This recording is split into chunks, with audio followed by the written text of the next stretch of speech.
Assalamualaikum warahmatullahi wabarakatuh. Waalaikumsalam. Alhamdulillah, alhamdulillahirabbil alamin. Wassalatu wassalamu ala asrofil anbiya'i wal mursalin wa ala alihi washabihi ajmain.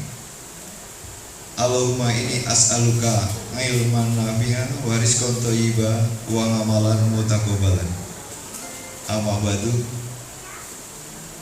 Yang saya hormati, yang saya muliakan, yang saya banggakan dan saya ajang-ajang ilmunya, beliau adalah Ustadz kita, Ustadz Junianto SE, yang alhamdulillah sudah hadir di antara kita semuanya. Mudah-mudahan selalu diberkahi dan dirahmati oleh Allah Subhanahu wa Ta'ala. Tak lupa pula bapak-bapak, ibu-ibu dan adik-adik seluruh jamaah pengajian malam Jumat Kliwon. Mudah-mudahan senantiasa kita selalu diberi keberkahan dan ridho dari Allah Subhanahu wa Ta'ala. Amin. Pertama-tama dan paling utama, marilah kita panjatkan puji syukur kehadirat Allah Subhanahu wa Ta'ala biqauli alhamdulillahirabbil alamin atas segala nikmat-nikmat yang diberikan Allah kepada kita semuanya. Di antaranya nikmat iman, nikmat Islam, nikmat sehat dan juga nikmat sempat.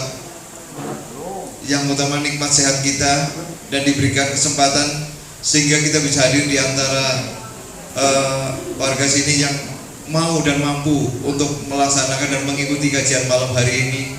Karena semua tidak diberi kesempatan seperti ini. Mungkin ada yang sibuk dengan kerjaannya atau sibuk dengan kegiatannya masing-masing. Alhamdulillah panjenengan semuanya diberi kesempatan untuk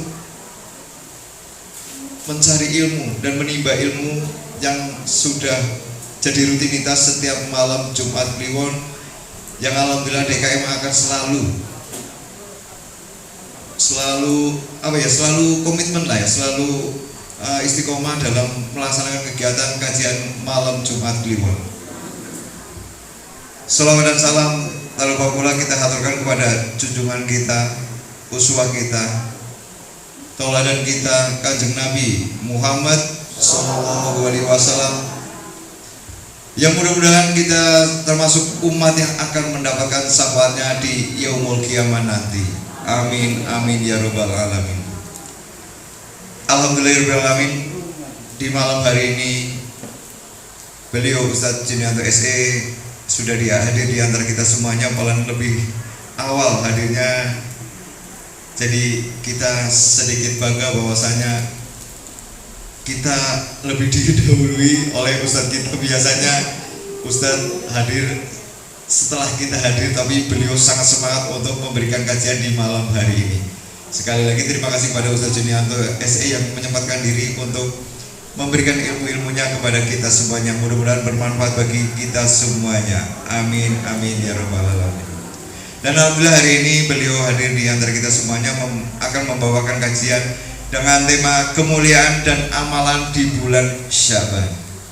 Mari kita ikuti kajian malam hari ini, dan mungkin nanti kalau ada yang kurang jelas mohon dipertanyakan, dan kalau bisa diberi kesibukan beliau untuk diberi pertanyaan. Karena apa? Sangat semangat sekali Bapak Ustadz Junianto SE bahwasanya kalau ada yang bertanya berarti sama-sama konsentrasi dalam pengajian ini, memperhatikan. Jadi mari kita ikuti dengan sesama kajian malam hari ini. Kepada beliau Ustadz Junianto SE kami persilakan.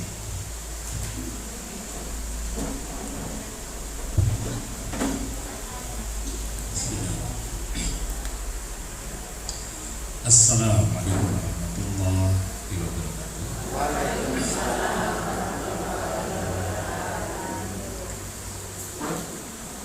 Innal hamdalillah nahmaduhu wa nasta'inuhu wa nastaghfiruh wa na'udzu billahi min shururi anfusina wa min sayyiati a'malina may yahdihillahu fala mudilla lahu wa may yudlil fala hadiya lahu. Asyhadu an la ilaha illallah wahdahu la syarika lahu wa asyhadu anna Muhammadan abduhu wa rasuluh. Allahumma shalli wa sallim wa barik ala Muhammadin wa ala alihi wa ashabihi wa man tabi'ahum bi ihsanin ila yaumil amma ba'd. Wa ya ibadallah, usikum wa iyaya bittaqwallah. Wa qad qala Allah ta'ala ya ayyuhalladzina amanu taqullaha ittaqullaha haqqa tuqatih wa la tamutunna illa wa antum muslimun. Wa Rasulullah sallallahu alaihi wasallam ittaqillaha haitsuma kunta wa aqbil sayyi'ata hasanatan tamhuha wa khaliqin nas bi khuluqin hasan. Subhanallah wa subhanallah. Sesepuh pinesepuh ingkang dadi kedapatan dipun sedanten ingkang kawula takdimi segenap pengurus majelis taklim malam Jumat Kliwon yang juga sebagai senantiasa dimuliakan oleh Allah. Hadirin hadirat Bapak Ibu saudara-saudari semuanya yang juga semoga rahmat dan keberkahan senantiasa terlimpah kepada kita semua. Satu hal yang harus kita syukuri, alhamdulillah Allah itu sampaikan kita di bulan Sya'ban. Artinya kita sudah melalui bulan suci Rajab. Karena Rajab itu adalah salah satu dari 4 bulan suci dalam satu tahun. Makanya hari-hari ini ada satu doa yang kayaknya mesti kita panjatkan. Ya Allah, terimalah sekecil apapun kebaikan yang sudah kami tunaikan di bulan Rajab kemarin. Karena jika amal kita yang kecil sedikit kalau diterima, Rajab itu pahala kebaikan itu nilainya berlipat-lipat. Sehingga kita berharap sekalipun amal kita mungkin gak banyak, tapi kalau sudah diterima oleh Allah, insya Allah berlimpah pahala di bulan Rajab kemarin. Setelah itu kita juga minta kepada Allah, ya Allah, ada di bulan Rajab kemarin kok saya berbuat dosa, saya berbuat zalim, ampuni ya Allah. Nanti harapannya kejahatan, kezaliman yang kita perbuat ditutupi sama Allah, dinolkan. Jadi kalau pahalanya dilipat gandakan, dosanya dinolkan, berarti keluar dari Rajab gimana? Badi atau rugi? Harapannya badi dan badi gede. Nah gitu kan? Makanya tadi doa dulu tuh, ya Allah terimalah kami di bulan Rajab kemarin, ya Allah ampuni kesalahan dan dosa kami di bulan Rajab kemarin. Oke, kaum muslimin. Jadi Rajab seperti itu ya. Kemarin kita baru melalui satu bulan yang sebenarnya sangat spesial. Nah, dengan berlalunya Rajab, kita sekarang di bulan Sya'ban. Kalau bulan Sya'ban, hitung-hitungannya juga ada yang bikin deg-degan nih. 26 hari lagi Ramadan tiba. Gimana? 26 hari lagi gimana? Ramadan tiba. Kalau Ramadannya pasti hadir, tapi kita sampai ke sana atau tidak, ini yang bikin deg-degan. Betul nggak ya? Tinggal 26 hari mesti betul nggak ya? Nah ini yang jadi masalah. Ahad kami dapat melayu jamaah di pengajian perumahan Polri pensiunan polisi Polres Pak Suyitno tahu-tahu sedo. Padahal mestinya tahun ini beliau berangkat haji. Umur ya baru sekitar 60 plus sedikit. Hari Rabu kemarin kami dapat melayu teman ya. Ustadz sekarang jadi kepala Kaulah Purwokerto Utara, rumahnya Kemeranjen.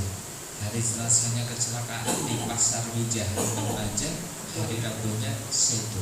Umur masih seperti saya 50-an. Ternyata ada orang yang tinggal sebulan ketemu Ramadan, ajal menjemput. Tinggal 26 hari lagi ketemu Ramadan, ajal menjemput.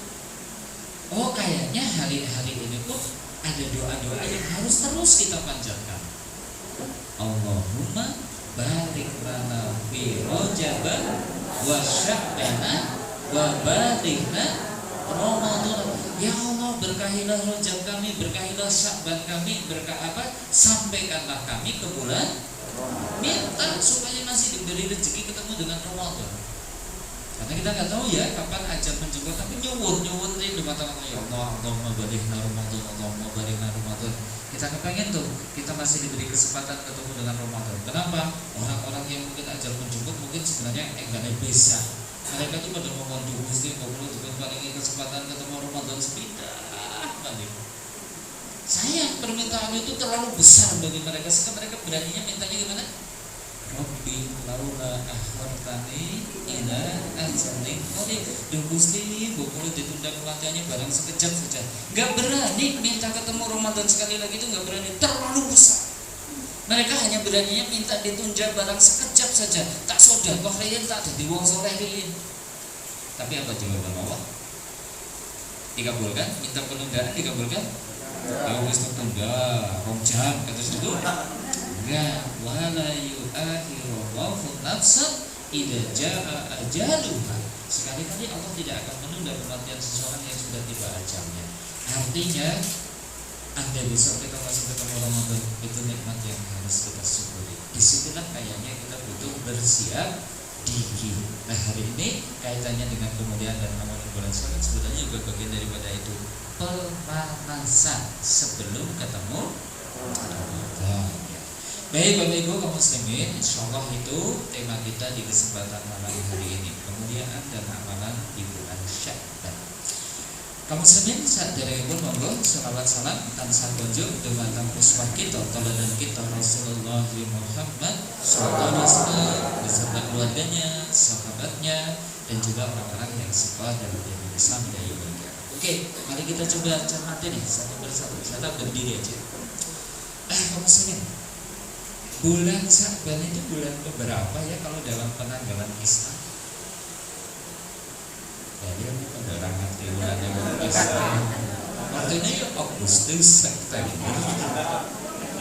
Bulan keberapa coba? Betul. Jadi Rajab itu bulan ke-7, ya. Sya'ban bulan ke-8, Ramadan bulan ke-9, Syawal bulan ke-10. Habis itu berarti Dzulqa'dah, Dzulhijjah, masuk tahun baru Muharram. Oke. Jadi begini, Sya'ban adalah bulan ke-8 Qamariyah ya dalam penanggalan Islam. Ini sudah sejak zaman diciptakan, baru diciptakan Allah langit dan bumi, Allah sudah tetapkan sing jenenge setahun itu nggih 12 bulan. Dados setahun 12 bulan itu sanes hitung-hitungan yang menungso niku sanes niku pancen sampun dados ketetapanipun Allah. Nah, kemudian ini Sya'ban atau jamaknya itu Sya'banat atau Sya'ban itu dari asal katanya nih, Sya'ban yas'abu Sya'ban, artinya bulan yang muncul di pertengahan 2 bulan besar, bulan suci Rajab Sya'ban. Makanya kadang nuansa batin orang Arab pada waktu itu Sya'ban itu sering dianggap kejepit sehingga disepelekan. Karena di tengah-tengah bulan yang sangat mulia, Rajab bulan haram, Ramadan bulan mulia. Sehingga Sya'ban gimana? Kayak dianaktirikan, tidak terperhatikan, gitu kan? Nah kita gak ingin seperti itu karena ternyata Sya'ban itu sebenarnya ada yang spesial di dalamnya. Nah nanti kita akan coba bahas ya. Sehingga begini, Bapak Ibu kaum muslimin sekalian, Imam Ibnu Hajar justru belum menjelaskan Sya'ban itu bulan mencari berkah. Kalau orang Arab terus nyebut, terus Sya'ban itu gombolan sangu. Sedangkan Ramadan itu bulan untuk menabur amal. Yang mulai bulan Sya'ban, ngamal bulan Ramadan. Bekal apa? Satu, bekal ilmu. Berarti bulan ilmunya tentang Ramadan kapan? Sya'ban. Kita masih punya waktu tadi 26 hari. Bekali dulu dengan ilmu. Ramadan itu ada amal-amal besar. Puasa, tarawih, zakat, itikaf, nyari Lailatul Qadar, amal ini, amal itu. Kok kayaknya butuh dibekali dengan ilmu. Berarti hari ini apa yang harus kita perbuat nih sampai menjelang Ramadan besok? Bukan nih fikih puasa, disinau melih. Insya Allah nanti yang kalau mau belajar kita di Masjid Al-Falah nanti tiap Rabu di bulan Sya'ban, Selasa ya di bulan Sya'ban kita akan bahas persiapan ketemu Ramadan. Fikihnya, fikih puasa sing batal kayak nopo, sing boten batal kayak nopo, ada puasa itu bagaimana supaya puasa kita itu maksimal, bagaimana sing rusak ganjaran puasa itu apa. Kalau bisa saat derenge mlebet Ramadan sudah kita ilmui. Nah hati-hati, mendadak Nabi itu kamin so'imin laisa lahu min syamihi lanjo. Berapa banyak tuh orang yang puasa gak dapat apa-apa dari puasanya kecuali Dan jangan-jangan karena dia tidak berbekal ilmu sebelum masuk Ramadan. Makanya sahabat boleh ilmu dhisik fikih puasa. Kenal malam boten ya majelis lain. Majelis lain boten HP-nya dulu. Boleh ilmu nang HP saged. Saged apa dangdutan mencari anak kajian fikih puasa. Termasuk fikih sholat tarawih kita ilmui. Tarawih itu amat besar. Tapi Nabi juga ngendikakan kamin qaimin laisa lana min qiyamihi illa sahar. Berapa banyak tuh orang yang bangun di bulan Ramadan sholat tarawih, ora oleh ganjaran apa-apa, bermelek di malam hari dong. Alhamdulillah, jangan-jangan juga sebabnya karena tidak berilmu. Maka sebelum masuk Ramadan ilmui. Termasuk tadi ya, Lailatul Qadar niku sikados pundi kepripun carane men pikantuk Lailatul Qadar ujung Ramadan ada zakat, bagaimana menunaikan zakat supaya kemudian ibadah zakat kita itu pahalanya maksimal. Ilmui sebelum masuk Ramadan. Berarti kapan? Sekarang di bulan Syawal. Termasuk mencari bekal apa? Yang kedua, bekal finansial. Finansial ini apa? Finansial ini apa? Duit. Duh, emang mau ketemu Ramadan butuh duit? Butuh apa? Gula Jawa. Bukan. Ini loh, Ramadan itu saat untuk menabur amal. Kita kepengen bagaimana pahala kita itu maksimal. Bagaimana Ramadan kita itu bisa infak, bisa sedekah. Bagaimana Ramadan itu kita bisa memberi buka kepada orang yang puasa. Bagaimana Ramadan kita bisa membahagiakan orang fakir miskin. Bagaimana Ramadan kita itu bisa mungkin memberi kebahagiaan kepada anak yatim dan seterusnya. Oh, berarti kalau kepengen amal kita, pahala kita di bulan Ramadan maksimal, butuh duit. Karena tadi supaya melakukan amal-amalan yang tadi sifatnya ada unsur materinya, dan bolehnya duit kapan? Sabar. Mipir nyereni oke kemudian mentayeng aweh buka karo wong puasa. Oke mentayeng tukokna klambi bocah yatim. Oke mentayeng bayar zakat fitrah. Oke mentayeng bayar zakat mal. Oke bisa nambah infak sedekah. Siap-siapnya apa? Sabar. Mulai nabung. Siap. Tunggu dulu mangan boleh pasane pola kok nabung.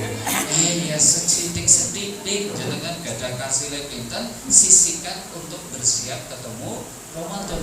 Karena ini nanti menjadi energi tersendiri sehingga Allah nanti akan kuatkan kita beramal di bulan Ramadan. Ditandai dengan apa? Kesungguhan kita dengan mencari bekal di bulan Syawal. Ini Bapak Ibu, nah sekarang mari kita coba bahas lebih detail ya. Sebenarnya ada apa sih di bulan Syawal ini? Oh iya ya, sekarang berarti tanggal berapa ya? Tanggal berapa Syawal?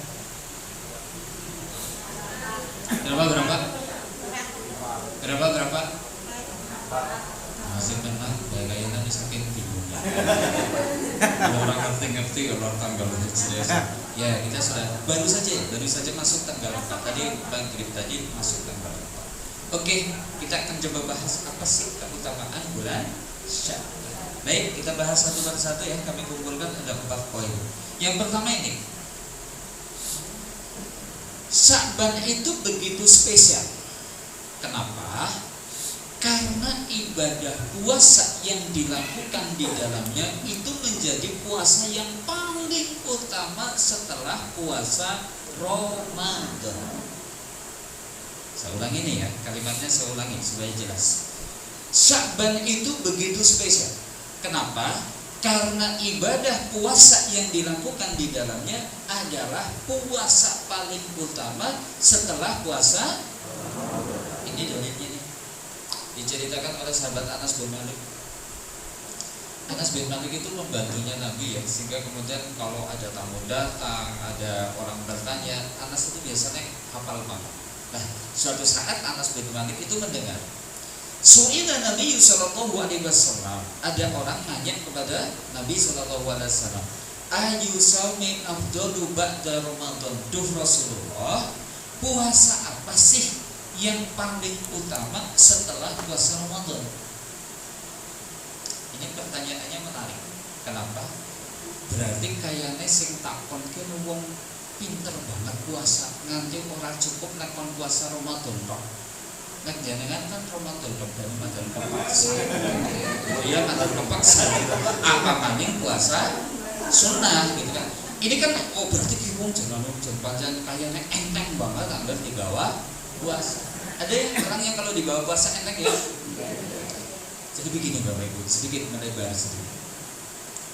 Ternyata orang itu diberi kelebihan oleh Allah itu sendiri-sendiri.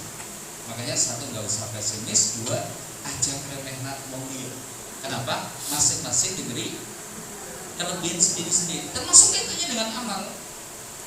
Ada yang kalau urusan puasa jangan kayak enteng bohong. Daud tayeng, Senin Kamis tayeng, Ayamul Bid bisa puasa ya kayak tetap awalnya bergas baik. Nih anggur urusan konta tahajud tangi wengi digugah-gugah apa alot banget. Oh berarti pintere puasa, ning ora pinter tahajud. Ning kebalikannya ada. Wah, baru kalau mulai kawin jam 2 nanti jam 4 sholat berokaat itu kecil. Tapi jangan ngerti gawa puasa ya sedina turun dong. Dia ngapa dilarang Pak? Nyenen, wah nyenen malah kayak wong larang tak baik dan seterusnya. Ada yang kelebihannya gitu, kelebihannya tahajud.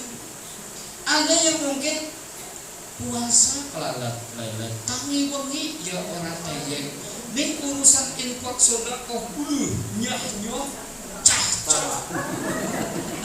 Pokoknya kayak enteng banget sih jenenge infak sedekah itu kayak enteng banget dan seterusnya. Oh kelebihan orang itu ada masing-masing. Tapi juga ada puasa kelalat tahajud ya orang tayeng tangi infak pelite ora ukur ning ngaji sregep banget. Senin ngaji, Selasa ngaji, Rebo sore ngaji, Kamis ngaji, Jumat ngaji. Ini padahal jadi ngajinya ya turu ngantuk. Tapi yang penting seger. Oh berarti orang diberi kelebihan sendiri-sendiri. Makanya jenengan kenali kelebihan jenengan apa, jadikan itu amal andalan di hadapan Allah. Termasuk orang usah kalau ngomong lanjut kayaknya ini kok orang puasa sunnah apa ya gitu.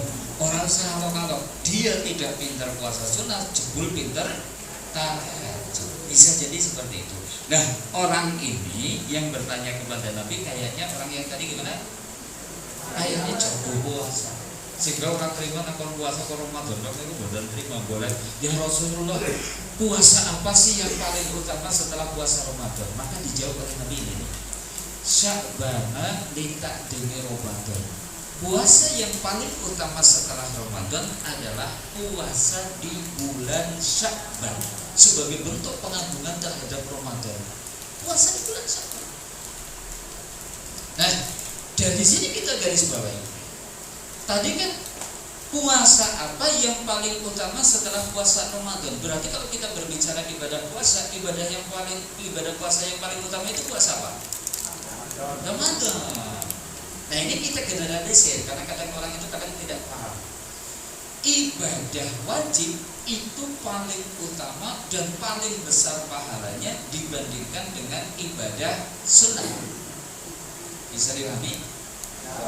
Contoh puasa, berarti puasa yang paling utama adalah puasa Ramadan. Baru nanti puasa lain. Ada puasa Asyura, ada puasa Arafah, ada Senin Kamis, ada Ayamul Bid, ada mungkin Daud dan seterusnya. Pahalanya besar mana antara puasa Ramadan dengan puasa Arafah misalnya? Besar mana? Sekalipun Arafah kan disebut puasa Arafah bisa menghapus dosa 2 tahun, tetap kalah dengan puasa Ramadan. Berarti puasa Ramadan lebih besar, bisa menghapus dosa lebih banyak lagi daripada puasa Arafah. Jangan keliru. Termasuk sholat juga seperti itu. Sholat yang paling utama itu sholat apa? Sholat wajib. Adapun sholat sunnah itu kalah utama dengan sholat wajib. Sekalipun mungkin tidak disebutkan. Contoh nih, Raka'atul hajri khairum minad dunya wa ma fiha. 2 rakaat sholat sunnah subuh fajar itu lebih baik daripada dunia beserta isinya. Saya tanya, besar mana pahalanya sholat subuh dengan dengan sholat sunnah fajar itu tadi. Sholat fajar. Sholat fajar atau sholat subuh? Besar mana? Subuh. Sekalipun tidak disebut bahwa sholat subuh itu lebih besar daripada dunia beserta isinya, tidak disebut, tapi tetap kalah dengan pahala sholat wajib. Makanya jangan keliru, ada orang yang tahajud dari jam 2 malam sampai jam 4 berrokaat, rokaat pertama sing diwaca Al-Baqarah, rokaat kedua Ali Imran, rokaat ketiga An-Nisa. Nek jebul esuk-esuk kerainan ora sholat subuh. Saya tanya, wong pinter apa wong oon? Pinter apa oon? Kasar banget. Itu gambarnya gitu, gambarannya. Oh, jangan keliru bahwa ibadah yang paling utama itu ibadah yang dihukumi wajib. Jangan keliru, pempengan bapak tidak geseng sunnah, malah orang lakonnya wajib. Oke, ini kita garis bawahi dari kalimat tadi.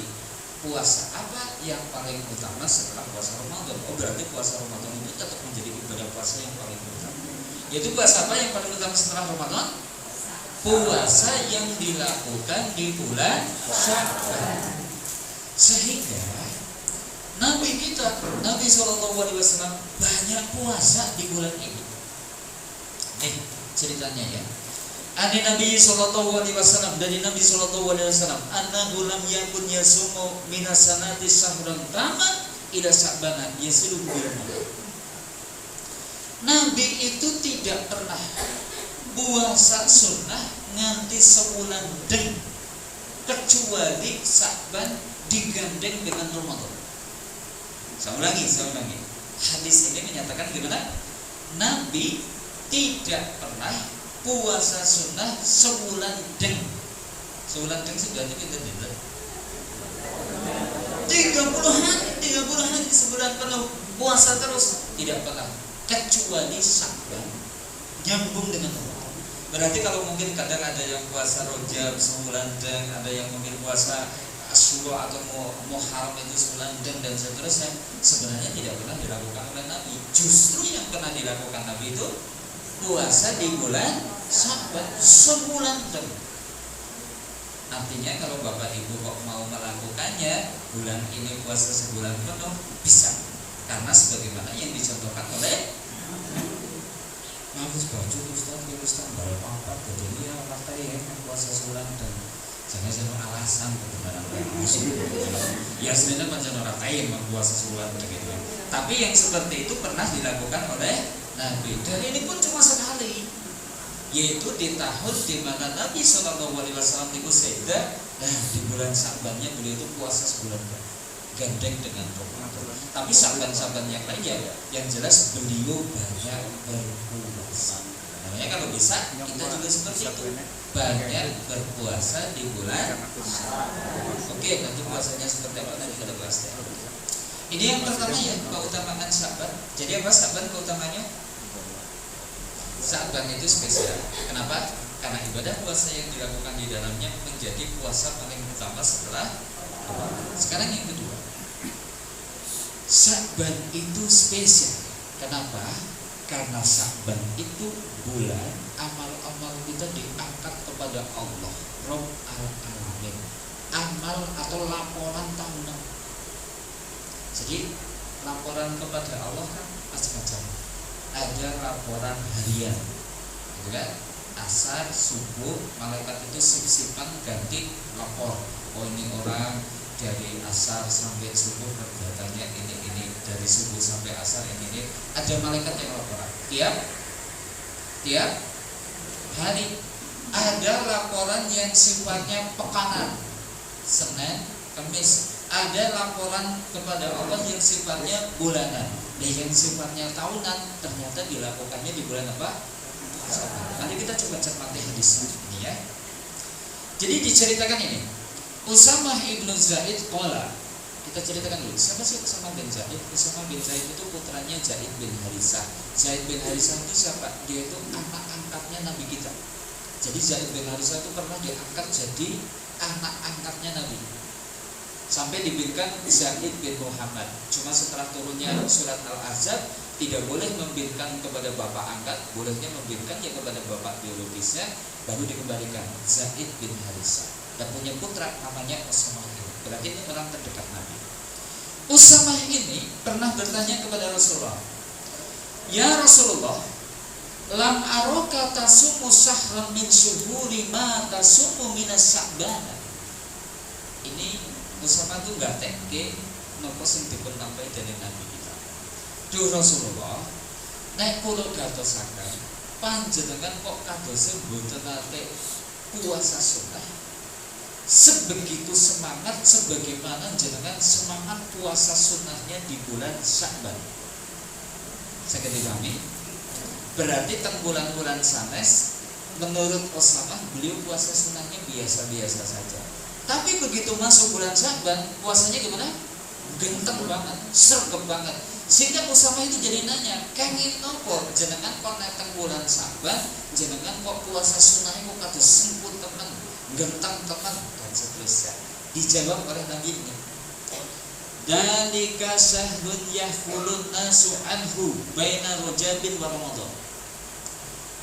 Karena bulan Sya'ban itu bulan yang dilupakan kebanyakan manusia.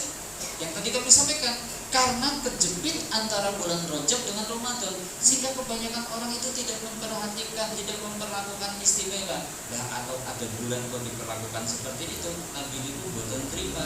Sehingga gimana?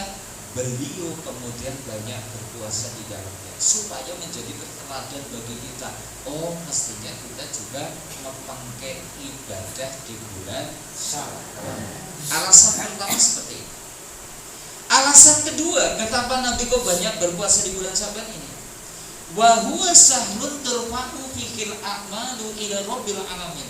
Sya'ban itu bulan di mana amal-amal kita itu akan diangkat, disetorkan kepada Allah Rabb al-alamin. Kata Nabi, wa uhibbu ayyarfa'a amali wa ana sha'im. Dan saya itu suka kalau pas amalku diangkat sedangkan saya dalam keadaan puasa. Nabi seperti itu. Makanya kalau pas laporan pekanan kan gitu, laporan pekanan kan Senin sama Kamis. Nabi juga senang kalau pas laporan amalnya diangkat, beliau juga dalam keadaan gimana? Puasa. Ini Bapak Ibu. Jadi kenapa Nabi banyak puasa di bulan Sya'ban? Kenapa? Satu, karena Sya'ban banyak dilupakan manusia. Dua, karena bulan Sya'ban bulan di mana amal kita diangkat kepada Allah Al-Alamin. Berarti bulan laporan tahunan. Ini spesialnya Sya'bannya. Sekarang yang ketiga, Sya'ban itu bulan ampunan. Apa? Ampunan. Oke. Bapak Ibu butuh nggak ampunan? Betul. Apa tuh dosa? Tidak. Nah, kalian tuh dosa tuh ngapa sih? Oke, kita duduk kan. Kita butuh ampunan. Kenapa? Tadi kita sadar kita banyak salah, kita banyak dosa, banyak perintah yang masih kita abaikan, banyak larangan yang kita terjang. Sementara kita sadar banget, yang namanya dosa itu punya dampak buruk bagi pelakunya. Sering kami sampaikan, dosa menyempitkan rezeki, dosa membuat badan sakit-sakitan, dosa membuat orang yang mulia jatuh hina, dosa membuat urusan-urusan kita jadi rumit, dosa membuat hati kita jadi keras, dosa membuat akal kita jadi tertutup. Oh, ternyata dosa itu dampak buruknya banyak.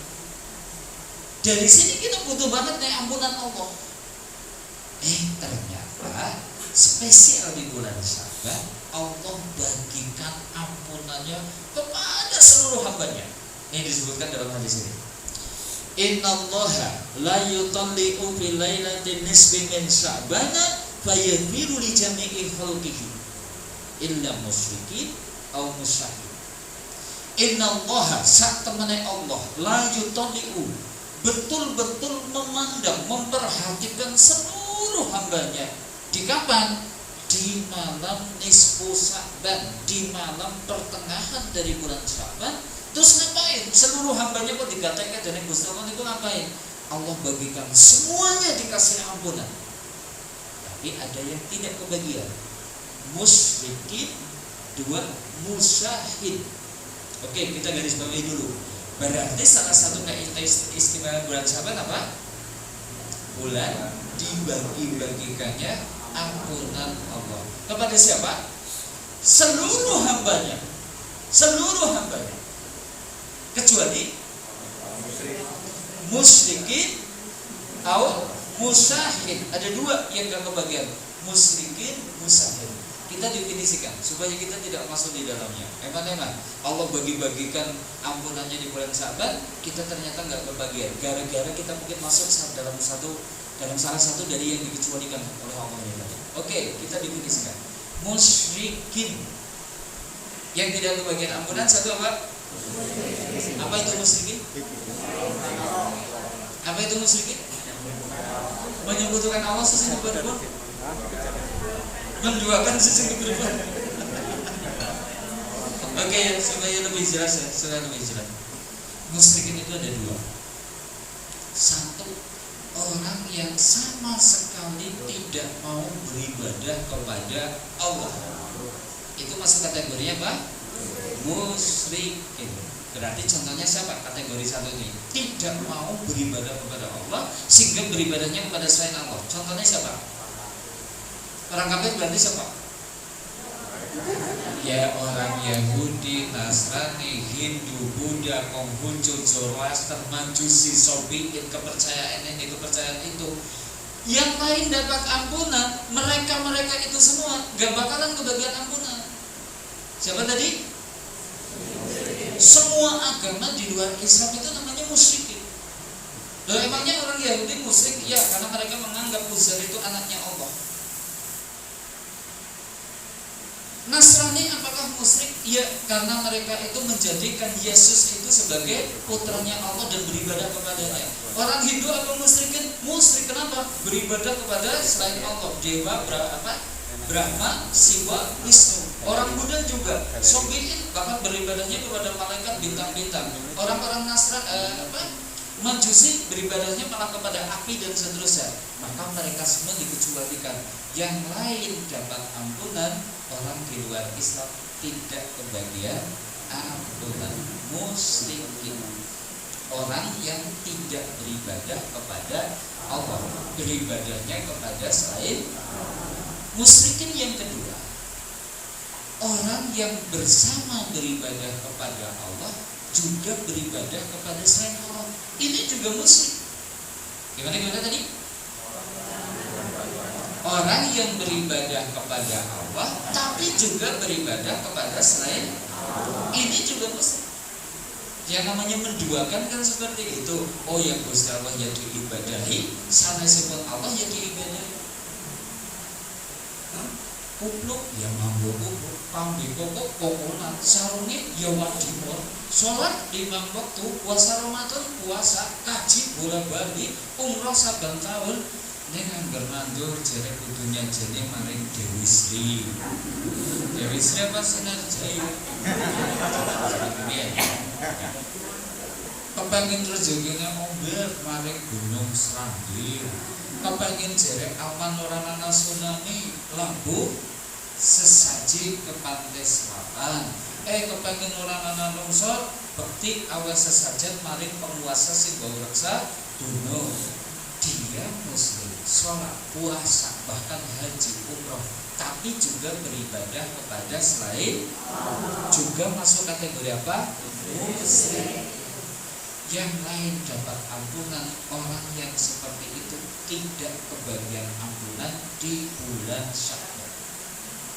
Dan nanti ada ayat yang menegaskan tentang itu. Innallaha la yaghfiru ayyushraka bihi. Saat temenan Allah niku mboten bakalan ngampuni dumateng tiyang sing nyekutukaken dumateng Allah, wa yaghfiru ma duna dzalika liman yasha. Tapi Allah akan mengampuni dosa-dosa lain selain syirik kepada orang-orang yang dikehendakinya. Nah, disitulah dikecualikan. Di bulan Syawal Allah bagi-bagikan ampunannya, orang musyrik tidak kebagian. Makanya hati-hati ya, sing ngasih duit jimat di bulan. Halo bapak-bapak. Sing duit jimat. Cum. Kurang duit jimat. Halo, kendel teman ya. kok pagame turu bae iki wis Jumat ora turu bae. Sambil. Oke, kamu muslimin dan saudara. Kita sekarang definisikan yang kedua. Tadi apa musyrikin? Sekarang ini juga enggak kebagian ampunan itu. Musyahin. Siapa? Sekali lagi ya. Di bulan Rajab Allah bagi-bagikan ampunan itu kepada seluruh hambanya, kecuali siapa? Satu musyrikin, dua musyahin. Siapa lagi? Mau balik anu ngaji apa? Ya musyrikin, musyahin. Apa musyahin? Yo kita bahas ya. Dan musyahin ini ulama ada 3 pendapat. Makna musyahin itu ada 3. Satu, orang yang murtad. Napa? Murtad sih napa? Ini juga ada 2 jenis. Satu sing bener-bener ngomongnya wis metu kang Islam, ini murtad. Tapi ada yang kedua, orang kerasa murtad, tapi sebenarnya secara syariat dihukumi murtad kisah. Gimana? Tadi yang pertama yang gimana murtad? Yang memang keluar dari Islam, menyatakan keluar dari. Tapi yang kedua ada nih, orang kerasa murtad, tapi dihukumi sebagai orang murtad. Siapa? Orang yang mengingkari salah satu atau semua rukun Islam atau rukun iman, itu sudah dihukumi murtad. Gimana? Orang yang mengingkari salah satu atau semua rukun Islam atau rukun murtad. Contoh gampang aja ya, yang simpel. Mengingkari kewajiban sholat. Apa? Oke, kita dudukan ya. Kalimat saya diperhatikan. Mengingkari kewajiban sholat. Beda nggak dengan orang yang tidak sholat? Bingung. Ini bahasa hukum ya, bahasa hukum. Tidak sholat dengan mengingkari kewajiban sholat beda nggak? Bedanya apa? Oke, kita dudukan ya, Jadi begini, kita contohkan murtad itu dalam kasus satu saja, mengingkari kewajiban sholat. Jadi orang tidak sholat itu ada 2, lagi-lagi ada 2. Satu, tidak sholat masih mengakui kewajibannya, ini sebab orang kober. Ini kamu setunggal nih kayaknya kalau tahu kayak baru kita sholat kamu kepribadi sih. Dan dia jawab, iya nyong jangan ngerti sholat wajib. Ini cenderung kayaknya kayak mongko agar anak-anak yang wis pada mentas, utangnya wis lunas, nyong tok sholat. Padahal anak yang mentas berarti mikir nabung, utangnya lunas, utang maning, bukan sholat gitu. Lagi dalam kondisi seperti itu belum sholat dia mati. Orang ini tidak disebut murtad, tapi disebut fasik. Masih boleh disolati menurut Imam Syafi'i. Sekalipun menurut ulama lain sama saja, tetap saja dihukumi kafir. Karena ada hadis ya, al-farqu bainana wa bainahum sholat. Batas yang membedakan kita orang beriman dengan mereka orang kafir itu sholat. Faman tarokaha faqad kafar. Siapa yang meninggalkan sholat sungguh dia telah kafir. Makanya sering kami sampaikan Bapak Ibu, tolong tanamkan dalam diri, dalam keluarga, anak cucu sholat harga mati. Gak boleh ditawar. Kenapa? Inilah yang membedakan mukmin sama kafir. Oke? Ini tadi ya, orang yang tidak sholat tapi masih mengakui kewajibannya itu disebut fasik. Tapi orang yang tidak sholat karena mengingkari akan wajibnya, ulama sepakat, gak ada yang beda pendapat. Dia sudah kafir, dia sudah keluar dari Islam. Contoh, pakai, wah, kayaknya dia kan baru mau sholat, baru mau tua kayak gue ya, kalau dengan kamu baru sholat loh apa? Sholat itu orang penting. Senjata menungsa sepenting apik karo wong liya, jujur seneng weweh orang tau grendengi timbang sholat nih gawe neng grendengi seneng ngapusi korupsi. Mending nyong orang sholat tuh gawe neng grendengi lan ngapusi. Jenenge orang mending lebih parah ya. Tapi itu tadi kalimatnya gimana? Sholat ki ora penting, sing penting wong apik karo wong liya.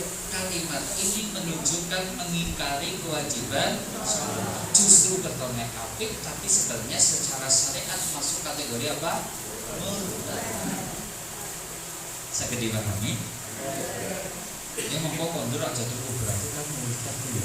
Enggak usah. Merasa itu bahaya banget. Ini hanya sebagai pengetahuan. Ada orang yang di bulan Syaban tidak kebagian ampunan. Siapakah dia? Musahin. Dan salah satu makna musahin itu tadi apa? Murtadin. Murtadin itu kayak apa? Tadi mengingkari salah satu saja dari rukun Islam itu sudah dianggap murtad. Bisa dipahami? Oke. Yang kedua nih, makna musahin yang kedua. Di antara ulama ada yang berpendapat musahin itu orang yang sedang bermusuh-musuhan. Umat Islam 6 bulan Syaban kok lagi jengkel-jengkelan, siap-siap orang kebagian ampunan. Halo. Oh terus kayaknya sing lainnya beda. Kayaknya lagi jengkel-jengkelan ya. Pertanyaan ya. Oke ya. Bermusuhan itu bisa bermusuhan dengan siapa? Bukan tidak mungkin loh ada anak musuh-musuhan kalau orang tuanya jelek. Oh, orang kebagian ampunan. Makanya nanti pulang ngaji kalau ada yang lagi ganjil-ganjilan dengan orang tua, pulang harus berdamai. Siap? Atau mungkin lagi musuh-musuhan dengan saudara sendiri. Kalau bapaknya musuh-musuhan, kalau adiknya musuh-musuhan, kalau paman bibinya musuh-musuhan. Hati-hati, ketemu nisfu Syaban, badire pada oleh ampunan wong sing lagi jengkel karo bapaknya, kalau adiknya tidak kebagian ampunan. Sing lagi nemengan karo bapaknya cuk. Kaya ora ana semua cuk. Ada ya, kok ada. Ini kan sekedar ngelingaken nggih kula mboten nuduh-nuduh kula mboten ngertos jenengan siji-siji niku mboten. Tapi mbok menawa ana sing ngijengkeran karo bapakne dhewek, kakangnya dhewek, mamane dhewek, bupine dhewek, mengko bar ngaji dhewek. Yuk, kayaknya mulai mengingin berdamai yuk. Yang orang musuhan maneh. Duh apa sih? Mang yuk pokoknya kebagian ampunan di bulan Syaban. Siap? Nah, sing jawab insyaallah kan anu lagi jengkelan karo bapak. Lagi jawab insyaallah. Oke ya. Termasuk juga mungkin jengkelan kalau tangga juga sama. Tetangga itu juga kita nggak boleh musuh-musuhan. Mungkin nggak musuh-musuhan kalau tangga mungkin nggak? Nyata sama panggang kan anu kan umai kerap-kerap itu potensi gesekannya lebih kencang gitu kan. Buka jendela jebul padu karo tanggane. Wah anu umai kerap gitu kan seperti buka lawang padu karo tanggane gitu. Apa sih kae wong endok wis sampeyan langsung ngirim nduk. Nduk ana cangkange ora. Dadine musuh-musuhan karo tangga. Gara-gara endok ora kebagian ampunan kan rugi. Ya sudahlah besok kemudian jenengan kemudian yuk ora apa-apa saben esuk endogene kang ngirim nang terase nggone nyong ora apa-apa. Ning ya siap-siap kok esuk endoge badhe dengklang. Ning ora apa-apa yo ora apa-apa ning ora jengkel ora. Ora jengkel ning endoge badhe. Jadi aku boleh jengkel gitu. Hati-hati dengan tetangga musuh-musuhan juga nggak kebagian ampunan. Termasuk mungkin kita lagi musuh-musuhan dengan teman sekantor, dengan bawahan, dengan rekan kerja, dengan pimpinan, dengan teman pasar jualan dan seterusnya. Jauhi sifat saling bermusuh. Karena tadi penghalangnya apa? Ampunan. Siap? Maafkan orang-orang yang mungkin menyakiti kita, mengecewakan kita, maafkan. Gak usah bermusuhan supaya bulan Syaban ini kita kebagian ampunan. Siap? Kalau orang yang ngomong insya Allah Oke ya, yang ketiga nih makna musahin yang ketiga. Jadi musahin maknanya kan ini satu murtad, dua saling murtad. Satu lagi. Di antara ulama ada yang berpendapat musahin itu orang yang punya sifat dengki. Nawa? Dengki sih nawa? Dengki sih nawa?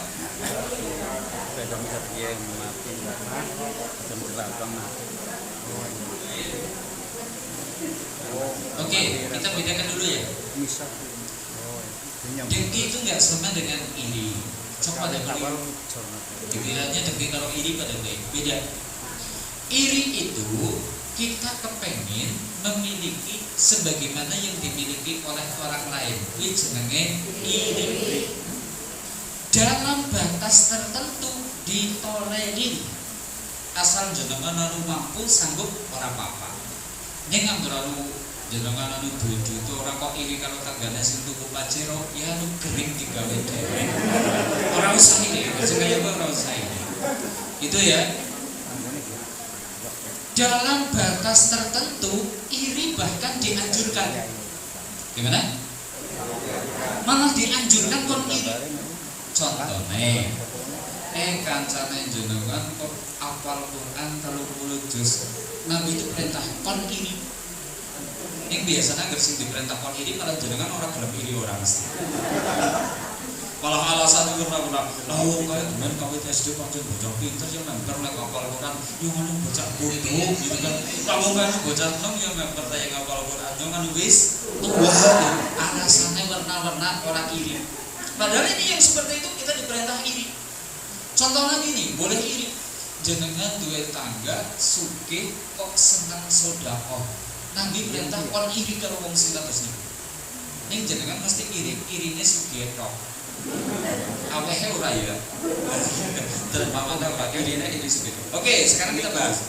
Adapun dengki apa?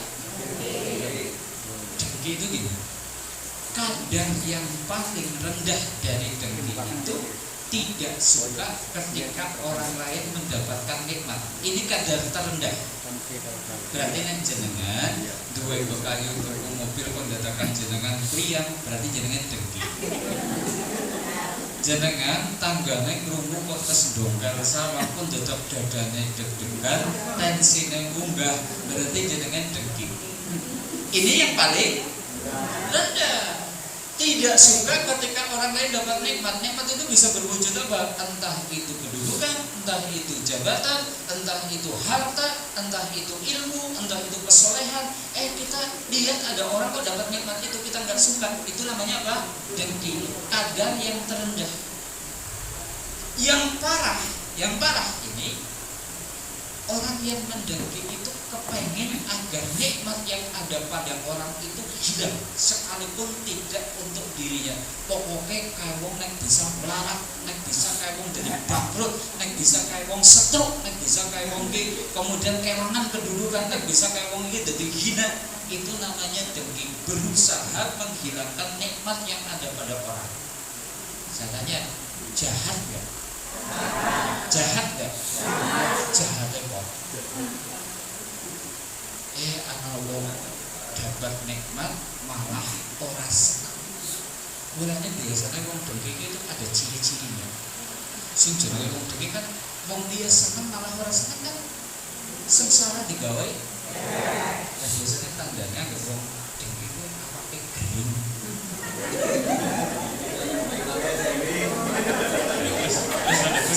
Sing gering sing lemu mesti dadi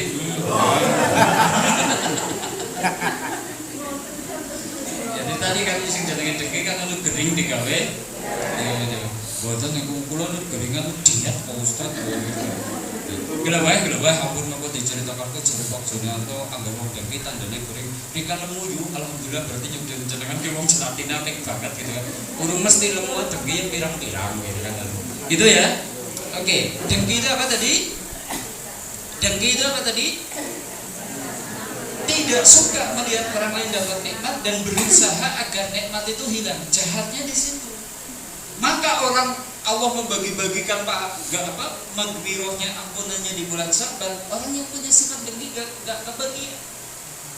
Dan sedikit bisa ceritakan, dengki itu jahat banget. Makanya kalau bisa kita itu senantiasa berlindung kepada Allah dari kedengkian orang yang mendengki. Doanya berapa? Baca 3 kul yang terakhir surat Al-Falaq itu ayat terakhir. Wa min syarri hasidin. Apa artinya? Ya Allah, aku berlindung kepadamu dari keburukan orang yang mendengki ketika mendengki. Karena orang yang mendengki itu bisa membunuh, orang yang mendengki itu bisa menyikir, orang yang mendengki itu bisa merusak aset yang kita miliki, orang mendengki itu bisa itu kemudian mencemarkan nama baik kita supaya kita itu jatuh dan seterusnya. Dengki itu sejahat itu. Bahkan hati-hati, dengki itu bisa menimbulkan penyakit pada orang yang dipandang. Misal ya, jenengan punya anak atau cucu usia 5 tahun lagi belum-belumnya, lagi nyenang-nyenang. Ada orang yang melihat dengan kagum, tapi orang ini punya watak dengki. Bisa kurang anak jenengan, punya jenengan kejam-kejam, amas dan seterusnya bisa. Sakit-sakitan bisa, lumpuh bisa. Itulah yang disebut penyakit ain. Gara-gara apa? Dipandang orang yang mendengki. Makanya orang yang mendengki itu jahat sebenarnya seperti itu. Makanya hati-hati. Nih jenengan kok anaknya nyeneng nak, ganteng, ayu, bagus. Orang usah dipamer-pamer anak status. Aku bukan ditonton kalau mau sih video ya. Anak kita itu bisa ayu teman kayak dia, sekedar ngucap kayak gitu bisa dia itu kejam-kejam dan kemudian sakit. Hati-hati ya. Nah makanya berlindung kepada Allah. Maka kita garis bawahi, berarti orang yang dengki itu gimana? Jahat. Berlindunglah kepada Allah dari kedengkian orang mendengki, sehingga tidak kebagian ampunan. Ini kita kan sedang bicara orang yang mendengki. Justru yang kita khawatirkan, malah jangan-jangan kita juga termasuk orang yang jajal. Kira-kira jenengan termasuk wong dengki apa enggak? Keberipun cara ngeceknya keberipun? Cara ngeceknya keberipun? Istighfar.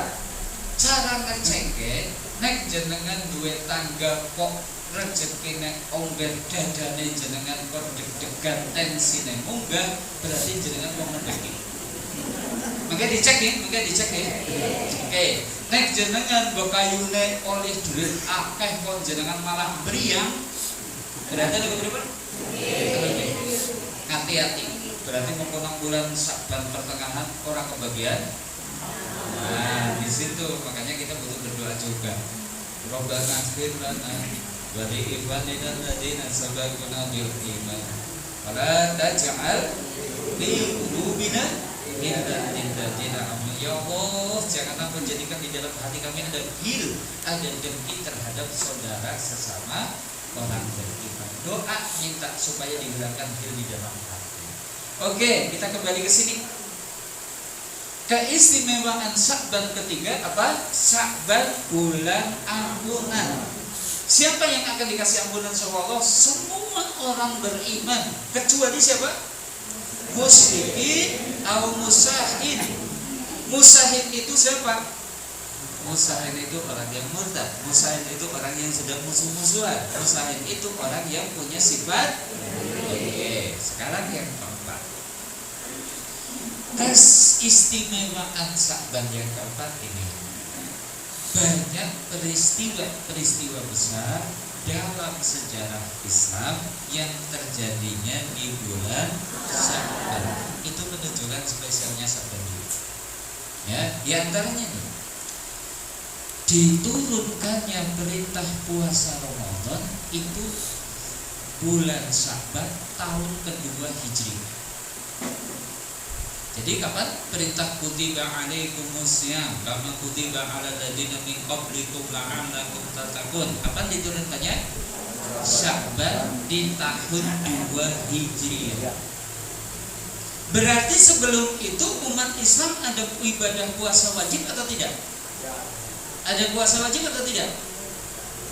Halo? Ada? Apa? Puasa apa? Jadi sebelum diperintah puasa Ramadan, umat Islam itu dulu yang wajib puasa Asyura. Puasa apa? Asyura. Tanggal berapa? 10 Muharram. 10 Syura. Itu dulu wajib. Nah setelah bulan Sya'ban tahun 2 Hijriah, yang wajib puasa Ramadan. Adapun puasa Asyura berubah jadi sunnah. Didapati orang Yahudi juga pada puasa Asyura, maka Nabi menganjurkan naik puasa Asyura aja di tanggal 10, bui tanggal sangat apa tanggal 11. Nah seperti itu. Tapi awal mulanya ini Sya'ban di tahun 2 Hijriah itu turun perintah puasa Ramadan. 2, di bulan Sya'ban tahun 2 Hijriah juga ditetapkan perpindahan kiblat. Jadi sebelumnya umat Islam itu sholat itu menghadap ke Masjid Al-Aqsa yang ada di mana? Ya, jadi dulu orang Madinah, orang Mekah sholat itu madhepe tengah lor ke Palestina. Dan di tanggal 15 Sya'ban tahun 2 Hijriah Allah turunkan wahyu pas Nabi itu lagi sholat duhur, tahu-tahu diperintah supaya kiblatnya menghadap ke Ka'bah. Berarti muter, madhep ngalor, jadi madhep ngidul. Karena letak kota Makkah itu ada di selatannya kota Madinah. Nah, madhepnya jadi ngidul. Itu terjadi di suatu masjid yang ada di pinggir kota Madinah. Nabi lagi sholat di masjid itu. Hari ini masjid itu sering kita kenal dengan nama Masjid Qiblatain. Masjid apa? Dua kiblat. Kiblatan itu artinya dua kiblat. Kenapa kiblatnya? Masjid itu kiblatnya loro. Siji nang kidul, siji nang lor. Karena tadi pas lagi sholat Nabi itu disuruh sama Allah itu muter mengalihkan ke arah kiblat. Nah biasanya Bapak Ibu kalau menunaikan ibadah umroh, city tournya itu salah satunya ke situ. Kita akan diajak jalan-jalan nengok Masjid Qiblatain, dua kiblat. Karena tadi peristiwanya ini terjadi di tanggal 15 Sya'ban. Kemudian di bulan Sya'ban beliau juga menikahi Hafsah putranya Umar bin Khattab tahun 3 Hijriah. Istri Nabi ada berapa ya? Istri Nabi ada berapa? 4. Pernah sampai kalau dihitung total 12. Berapa? Bapak-bapak kan nyunah. Kita nggak boleh 12, kita nggak boleh. Bolehnya 4. Siap Bapak? Nah pesan anak bojone itu rawani jawab. Nggak ada orang anak bojone terus siap gitu kan. Anak bojone namanya juga siap. Ngerti. Jadi ada bojo papat kuwi nembe patut diceluk kiai.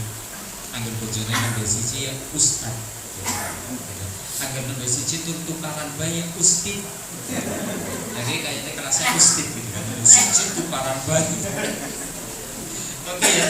Jadi Nabi itu menikah dengan Ibunda Khadijah, dan ini cuma satu sampai Ibunda Khadijah itu tahun 10 kenabian. Baru setelah itu Nabi menikah lagi dengan Zainab, dengan Sofia, dengan Aisyah, dengan Hafsah. Nah, Aisyah itu putranya Abu Bakar. Makanya Abu Bakar itu sahabat tapi juga mertuanya Nabi. Termasuk juga Umar itu sahabat tapi juga mertua. Kenapa? Karena putrinya Hafsah juga menikah dengan beliau.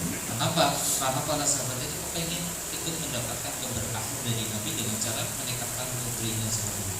Ini ya kaum muslimin, dan itu terjadinya di bulan Sya'ban. Oke.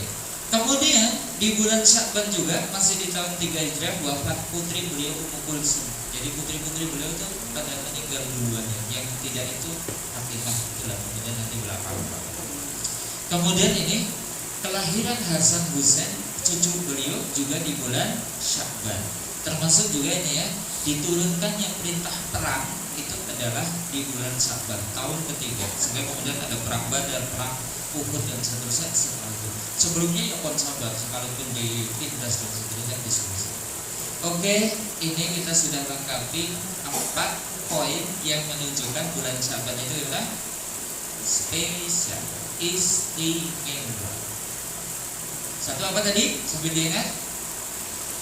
Sya'ban spesial karena puasa yang dilakukan di dalamnya menjadi puasa terbaik setelah Ramadan. 2, Sya'ban itu spesial karena Sya'ban bulan diangkatnya amal-amal kita ke hadirat Allah Azza wa Jalla.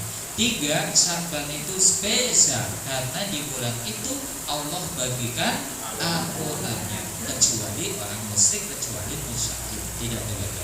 Nah yang keempat ini banyak peristiwa besar terjadi di bulan Sya'ban. Nah kemudian begini guys, kita lanjut di sini.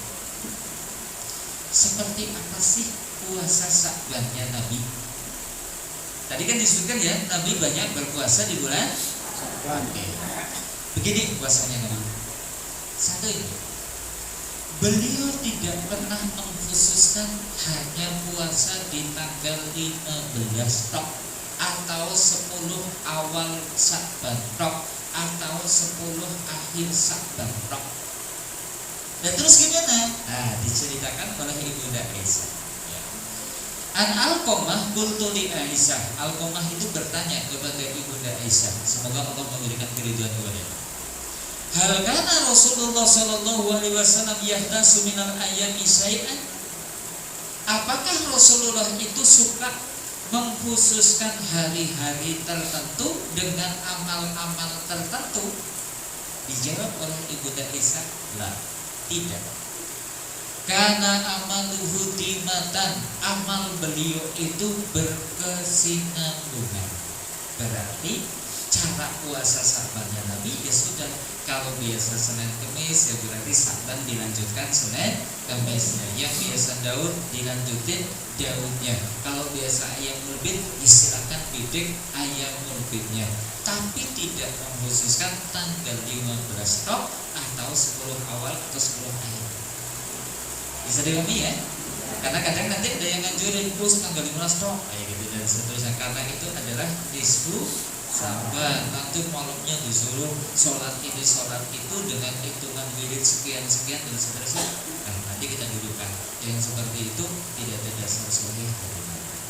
Sekarang yang kedua, puasa Nabi itu gimana? Nah, di tahun beliau wafat, beliau puasa Sya'bannya itu sebulan penuh. Tapi ya cuma itu di tahun apa? Beliau wafat.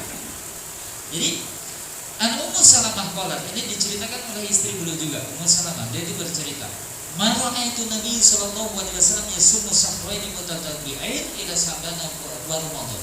Aku enggak pernah melihat Rasulullah itu puasa sampai 2 bulan berturut-turut itu enggak pernah, kecuali di bulan Sya'ban sampai nyambung dengan Ramadan. Dan itu di tahun di mana beliau hidup.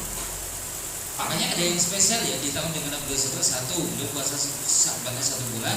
2, iktikafnya di bulan Ramadan beliau itu 20 hari. Biasanya Ramadan beliau iktikaf 10 hari, tapi di tahun di mana beliau hidup beliau iktikaf 20.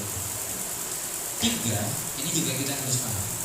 Beliau melarang kita puasa 2 hari terakhir Sya'ban. La tuqaddimu sawma Ramadan biyaumin wala yaumaini. Janganlah kalian mendahului Ramadan dengan puasa sehari atau 2 hari sebelumnya. Berarti misal ya, besok Ramadan misalnya kok jatuh hari Rabu, ya tanggal 1-nya. Jenengan kok nembe krentek hanya arep latihan puasa wis tanggal 30 Sya'ban nembe kepengin latihan puasa, sudah tidak boleh. Kecuali kalau itu gandeng dengan puasa yang lain. Oh, karena ternyata jenengan puasa Senin Kemis, kebetulan sehari sebelum Ramadan misalnya hari Senin, silakan puasa Senin. Tapi kalau sebelumnya jenengan tidak berpuasa, tidak boleh berpuasa sehari atau 2 hari sebelum Ramadan. Mengadang menungsa anggar wayai agulih puasa orang puasa, barang orang oleh puasa malah kepengen puasa. Menungsa ini jangan pangelangan itu nangin contohnya seperti itu. Ini ya. Bahkan ada hadis mengenai idza kana nisfu min Sya'bana fala sawma hatta yaji'a Ramadan. Jika sudah tiba pertengahan kedua dari bulan Sya'ban, sudah tidak boleh puasa lagi kecuali Ramadan. Nah, ini dipegang oleh kalangan Syafi'iyah, termasuk menjadi pendapat Imam Syafi'i. Pokoknya nek wis mlebu pertengahan kedua dari bulan Sya'ban sudah tidak boleh puasa kecuali orang-orang yang sebelumnya puasa. Tidak cuma sehari 2 hari, bahkan gimana? Separuh bulan Sya'bannya yang kedua sudah nggak boleh. Cuma jumhur ulama berpendapat masih boleh. Kecuali puasa qadha, ibu-ibu mungkin masih ada utang puasa baru bisa utang kok pertengahan kedua Sya'ban silakan. Sehari 2 hari sebelum Ramadan masih nyari utang silakan. Tapi kalau puasa sunnah sudah tidak boleh. Bisa dipahami? Oke. Terakhir, satu poin lagi ya. Apakah malam nisfu Sya'ban itu memang memiliki kemuliaan? Kita jawab ya. Jadi malam nisfu Sya'ban berarti malam 15 Sya'ban itu punya kemuliaan, yaitu apa? Disitulah malam pengampunan bagi setiap mukmin. Malam apa? Ya. Idza kana lailatan nisfu min Sya'ban, jika telah tiba malam dari pertengahan bulan Sya'ban, itulah Allahu ila khalqihi. Allah akan memperhatikan hamba-hambanya, fayaghfiru lil mu'minin, dan akan diberi ampunan kepada setiap orang beriman. Kecuali tadi siapa? Muslimin atau muslimin. Nah, kemudiannya di situ. Lalu karena bulan atau malam nisfu Sya'ban itu sedemikian mulia, apakah ada amal-amal yang dikhususkan di malam itu?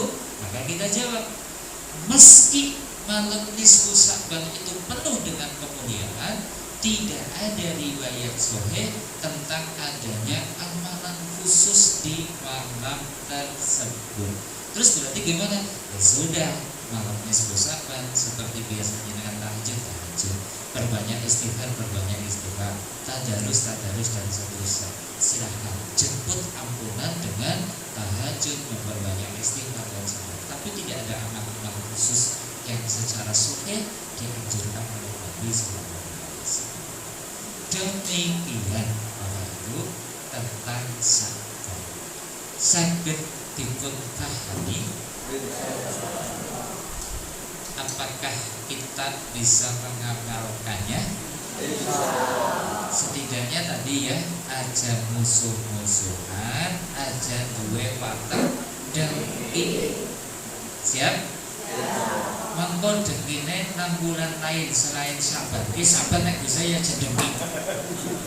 Kayak iki kok kangen Ustaz yang pengen dengki kok. Ya keben-keben maneh. Nah, bulan Sya'ban nek bisa ya atine dibersihi dari berbagai penyakit yang buruk tadi.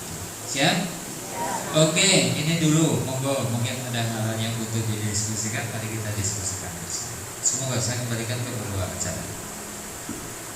Alhamdulillah, terima kasih kepada Ustaz Junanto SE yang telah memberikan kajian malam hari ini tentang keutamaan dan kemuliaan dari nisfu Sya'ban, yaitu yang tadi kita rangkum ada 4 keutamaan dari bulan Sya'ban. Yang pertama yaitu bulan puasa yang mulia setelah puasa bulan Ramadan. Yang kedua, bulan di mana laporan tahunan diangkat amalan-amalan kita. Dan yang ketiga, bulan ampunan kecuali musyrikin dan musyahin. Dan yang keempat, bulan di mana banyak peristiwa besar di umat Islam terjadi di bulan Sya'ban. Dari rangkaian-rangkaian tersebut, kita kasih kesempatan kepada panjenengan semuanya untuk mempertanyakan, mungkin 2 orang ya. Kalau misalnya ada waktu untuk tanya jawab, ada 2 orang, silakan. Saya kasih kesempatan dari perempuan 1, dari bapak-bapak 1, silakan. Saya langsung on ke jenengan semuanya. Silakan, tunjuk jari yuk. Insya Allah kalau misalnya jenengan bertanya secara ikhlas dan memperhatikan kajian tadi, insya Allah bulan depan dikasih hadiah dari DKM, mungkin dari saya pribadi nggak apa-apa. Yuk, itu menunjukkan semangat panjenengan. Silakan. 1, 2, 3 dari ibu. Yuk ngacung. Cung. Lah, pada mungkin tadi ngantuk Ustaz Junianto. Enggak, itu takut dikira dengki ya. Oh, takut dikira dengki. Kan jadi menang baik. Ayo dari bapak-bapak. Ada yang mau bertanya? Silakan. Kalau tidak, menurut saya saking jelas sih, saking jelas ya, Pak. Ya, benar. Bang, ya. Jelas benar. Atau yang kedua, saking mudengnya katanya, Pak. Terus setengah 10 pun tokoh-tokoh. Cukup, Bapak? Cukup, Ki? Alhamdulillah. Oke ya, kami closing dulu. Inilah yang kita kaji di kesempatan malam hari ini. Tapi memang sebenarnya intinya sekedar tazkir. Tazkir itu kami mengingatkan, jangan sampai kita lewati bulan Sya'ban, ternyata lewat begitu saja.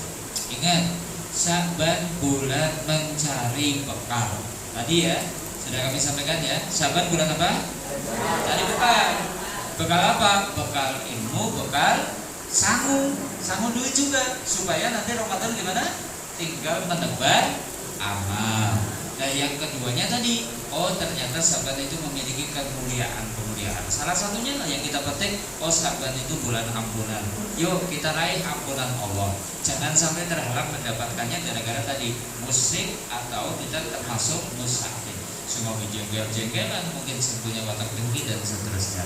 Nah, semoga kita bisa mengamalkannya. Syukur tadi ya, Nabi banyak puasa, kita pun banyak puasa di bulan Syaban ini. Semoga pilih amal-amal yang mungkin kita mampu, insya Allah menjadi keberkahan awal sebelum nanti kita sukses ketemu Ramadan. Jangan lupa juga doanya tuh supaya dipertemukan dengan Ramadan. Waktu yang tinggal 26 hari kita masih diberikan juga. Sampai enggak ya? Minta sama Allah supaya masih diberi rezeki ketemu Ramadan. Demikian Allahu a'lam bishawab. Ada benarnya dari Allah, ada salahnya dari diri kami pribadi. Billahi taufiq wal hidayah. Assalamualaikum warahmatullahi wabarakatuh. Waalaikumsalam warahmatullahi wabarakatuh. Terima kasih matur kepada Ustadz Junianto SE yang telah memberikan kajian malam hari ini. Sangat jelas sekali sampai nggak ada yang bertanya.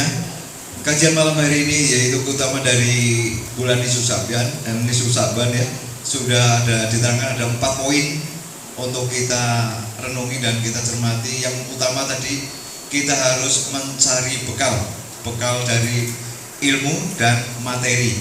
Itu yang pasti kita harus lakukan untuk menjelang bulan Ramadan. Alhamdulillahirrahmanirrahim, kita sampai di ujung acara. Mari kita tutup pengajian malam hari ini dengan doa kafaratul majlis bersama dan hamdalah bersama. Alhamdulillahirabbil alamin. Subhanakallahumma wa bihamdika asyhadu an la ilaha illa anta astaghfiruka wa atubu ilaik. Terima kasih dan wassalamualaikum warahmatullahi wabarakatuh.